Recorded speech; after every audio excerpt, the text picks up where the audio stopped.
ನಮಃ ಶಿವಾಯ. ವೀಕ್ಷಕರೇ, ನಾವು ಸಾಕಷ್ಟು ಬಾರಿ ಈ ಮಾಟ ಮಂತ್ರ ವಿರುದ್ಧ ಹೇಗೆ ಹೋರಾಡಬೇಕು ಅಂತ ವಿಡಿಯೋಗಳನ್ನು ಬಿಡ್ತಾ ಇದ್ದೇವೆ.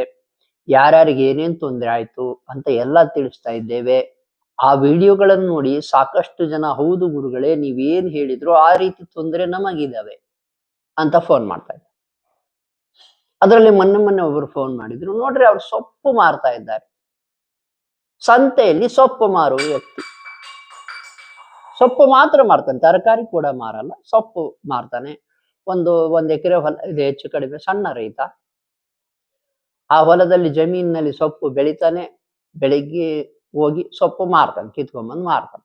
ಇಂಥ ವ್ಯಕ್ತಿಗೆ ಮಾಟ ಮಂತ್ರ ಮಾಡಿಸ್ತಾರೆ, ಅವನ ಮನೆಗೆ ಮಾಡಿಸ್ತಾರೆ, ಅವನ ಹೊಲಕ್ಕೆ ಮಾಡಿಸ್ತಾರೆ. ಅವನು ಏನ್ ಕೆಲಸ ಮಾಡ್ತಿದ್ನಲ್ಲ, ಸೊಪ್ಪು ಮಾರ್ತಾ ಕೂತ್ಕೊಂತ ಇದ್ನಲ್ಲ, ಅಲ್ಲಿಯೂ ಕೂಡ ಮಾಟ ಮಂತ್ರ ಮಾಡಿಸಿ ತಂದಿಟ್ಟು ಹೋಗ್ತಾರೆ.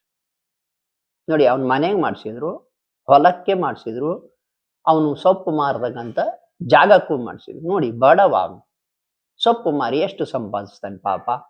ಅದನ್ನೂ ಕೂಡ ಕಸ್ಕೋಬೇಕು, ಅದನ್ನೂ ಕೂಡ ನಾಶ ಮಾಡ್ಬೇಕಂತ ಯೋಚನೆ ಮಾಡ್ತಾರಲ್ಲ, ಭಗವಂತ ಅವರಿಗೆ ಮುಂದೊಂದಿನ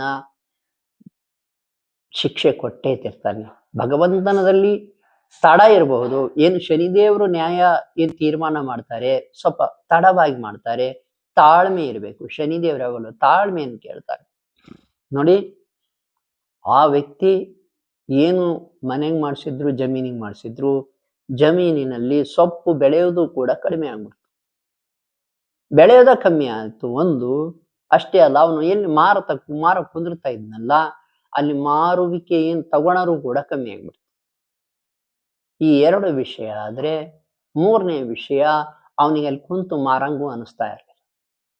ಮೂರನೇ ವಿಷಯ, ಅವನಿಗೆ ಮಾರಂಗೆ ಅನಿಸ್ತಾ ಇರಲಿಲ್ಲ, ಅಲ್ಲಿ ಕುತ್ಕೋಬೇಕು. ಯಾಕಂದ್ರೆ ಸೇಲ್ ಆಗಿಲ್ಲ. ಒಂದು ಬೇರೆ ಕಡೆಯಿಂದ ಸೊಪ್ಪನ್ನು ತಂದು ಮಾರಿದ್ರು ಕೂಡ ಅವನ ಕೈಲಿ ಸೇಲ್ ಆಗ್ತಾ ಇರ್ಲಿಲ್ಲ.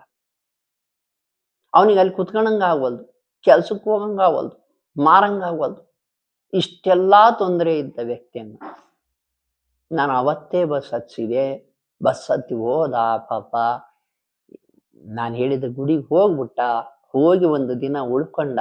ಅಲ್ಲಿಂದನೇ ಫೋನ್ ಮಾಡ್ದ, ಗುರುಗಳೇ ನನಗೆ ಚೆನ್ನಾಗಿ ಅನ್ನಿಸ್ತಾ ಇದೆ, ನೀವು ನನಗೆ ಈ ಗುಡಿ ತೋರಿಸಿದ್ದಕ್ಕಾಗಿ ಥ್ಯಾಂಕ್ಸ್, ಧನ್ಯವಾದಗಳಂತ ಹೇಳ್ದ. ಮತ್ತೆ ರಿಟರ್ನ್ ಬಂದಿದ್ದಾನೆ. ತನ್ನ ಸೊಪ್ಪು ಏನ್ ಮಾರ್ತಾ ಇದ್ದಾನಲ್ಲ, ಮತ್ತೆ ಕಾಯಕವನ್ನು ಮುಂದುವರಿಸಿದ್ದಾನೆ. ಇನ್ನು ಹೊಲದಲ್ಲಿ ಏನ್ ಜಮೀನಲ್ಲಿ ಬೆಳೆ ಬೆಳೀತಾ ಇಲ್ವಲ್ಲ, ಅದಕ್ಕೆ ಹೇಳ್ಕೊಟ್ಟಿದ್ದಾನೆ, ಏನ್ ಮಾಡ್ಬೇಕು ಜಮೀನಿನಲ್ಲಿ ಅಂತ ಹೇಳ್ಕೊಟ್ಟಿದ್ದೇನೆ. ಅವನ್ನೆಲ್ಲವನ್ನೂ ಮಾಡ್ಕೊಂತ ಹೋದ್ರೆ ನೋಡಿ, ಸುಮಾರು ತಿಂಗಳಗಟ್ಲೆ ಮಾಡ್ಬೇಕು, ಒಂದು ದಿನ ಎರಡು ದಿನ ಅಲ್ಲ. ನಾ ಹೇಳುವ ಆಚರಣೆಯನ್ನ ಮನೆಯಲ್ಲೂ ಮಾಡಬೇಕು, ಜಮೀನಿನಲ್ಲೂ ಮಾಡಬೇಕು. ಯಾರ್ಯಾರಿಗೆ ಸಮಸ್ಯೆ ಇದೆ ನೋಡಿ, ಆ ಏನು ಮಾರ ಕುದುರ್ತಾ ಇದ್ನಲ್ಲ ಸಂತೆಯಲ್ಲಿ ಜಾಗ, ಅಲ್ಲಿಯೂ ಕೂಡ ಮಾಡು ಅಂತ ಹೇಳಿದೆ ಅದನ್ನ ಆಚರಣೆಯನ್ನ. ಗುರುಗಳೇ, ಸಂತೆ ಅದು ಹೇಗೆ ಮಾಡ್ಬೇಕು? ಇಲ್ಲ, ಹೋಗಿ ಮಾಡಿ, ಏನ್ ತೊಂದರೆ ಇಲ್ಲ, ಬೆಳಗ್ಗೆ 5 ಗಂಟೆಗೆ ಹೋಗಿ ಮಾಡ್ಬಿಡೋದು. ನೋಡಿ, ನಿಮ್ಮ ಒಂದು ಬದುಕನ್ನ ಯಾರೋ ಹಾಳು ಮಾಡ್ತಾರ ಅಂದ್ರೆ ನೋಡ್ಕೊಂತ ಕೂತ್ಕೊಳೋದಲ್ಲ, ನೀವು ಕೂಡ ಅದ್ರ ವಿರುದ್ಧ ಹೋರಾಡಬೇಕು, ಗೆಲ್ಲಬೇಕು. ನೀವು ಹೋರಾಡಿದ್ರೆ ಗೆದ್ದೇ ತಿರ್ತೀರ. ಸರಿಯಾಗಿ ಹೇಳ್ಕೊಡೋರು ಒಬ್ರು ಬೇಕಷ್ಟೇ, ಏನ್ ಮಾಡ್ಬೇಕಂತ. ನಾವು ಹೇಳ್ಕೊಡಕ್ ರೆಡಿ ಇದ್ದೇವೆ. ಪ್ರತಿದಿನ ಮಾಡಿ, ಪ್ರತಿದಿನ 3 ತಿಂಗಳು, 6 ತಿಂಗಳು, ವರ್ಷ ಮಾಡಿ, ಜನ್ಮ ಪೂರ್ತಿ ಮಾಡಿ. ನನ್ನನ್ನು ಕೇಳಿದ್ರೆ ಜನ್ಮ ಪೂರ್ತಿ ಧ್ಯಾನ ಮಾಡಿ, ಜನ್ಮ ಪೂರ್ತಿ ನಾನು ಹೇಳೋ ಆಚರಣೆಯನ್ನ ಮನೆಯಲ್ಲಿ ಮಾಡಿ. ನಿಮ್ಮ ವರ್ಕ್ ಪ್ಲೇಸ್, ಅಕಸ್ಮಾತ್ ನಿಮ್ಮ ಅಂಗಡಿ ಇದ್ರೆ ಅಂಗಡಿಲಿ ಮಾಡಿ, ಹೋಟೆಲ್ ಇದ್ರೆ ಹೋಟೆಲಲ್ಲಿ ಮಾಡಿ, ಅಥವಾ ನಿಮ್ಮ ವರ್ಕ್ ಪ್ಲೇಸ್ ಎಲ್ಲಿದೆಯೋ ಅಲ್ಲಿಯೂ ಕೂಡ ಮಾಡಿ. ಹೀಗೆ ಮಾಡೋದ್ರಿಂದ ಅಲ್ಲಿರುವ ಏನ್ ನೆಗೆಟಿವಿಟಿ ಇದೆ, ಏನ್ ದುಷ್ಟ ಶಕ್ತಿಗಳಿದ್ದಾವೆ, ಅವು ನಿಮ್ಮ ಹತ್ರ ಕೂಡ ಬರಕ್ಕಾಗಲ್ಲ. ನಿಮ್ಮ ಮನೆಯಲ್ಲಿದ್ರೆ ಮನೆಯಿಂದಲೂ ಹೊರಗೆ ಹೋಗ್ತವೆ, ನಿಮ್ಮ ದೇಹದಿಂದಲೂ ಹೊರಗೆ ಹೋಗ್ತವೆ. ನಿಮ್ಮ ಮನಸ್ಸನ್ನು ಏನು ಕಾನ್ಫಿಡೆನ್ಸ್ ಕಳ್ಕೊಂಡ್ಬಿಟ್ಟಿರುತ್ತೆ, ಅದು ಕೂಡ ಬರುತ್ತೆ. ದೇಹಕ್ಕೆ ಚೈತನ್ಯ ಬರುತ್ತೆ, ಆಲಸ್ಯ ದೂರ ಆಗುತ್ತೆ. ಇಂಥ ಸಾಕಷ್ಟು ಕೇಸ್ಗಳನ್ನ ನೋಡಿದ್ದೀನಿ. ಯಾರು ನನ್ನ ನಂಬಿದ್ರಲ್ವಾ, ನಂಬಿ ನಾನು ಹೇಳಿದ ಪಾಲಿಸಿದ್ರಲ್ವಾ, ವರ್ಷ 2 ವರ್ಷ ಪಾಲಿಸಿದ ಮೇಲೆ ನೋಡಿ, ಅವ್ರಿಗೆ ಸಂಪೂರ್ಣ ಆರಾಮಾಗಿದ್ದಾರೆ. ಅವ್ರಿಗೆ ತೊಂದರೆಗಳೇ ಇಲ್ಲ. ವರ್ಷ 2 ವರ್ಷ ಯಾರ್ಯಾರು ಮಾಡಿದ್ದಾರೆ ಅವ್ರಿಗೆ ಗೊತ್ತು, ನಾನು ಹೇಳಿದ್ ಪಾಲಿಸಿದ್ರೆ ಸರಿ ಹೋಗುತ್ತೆ ಅಂತ ಅವ್ರಿಗೆ ಗೊತ್ತು.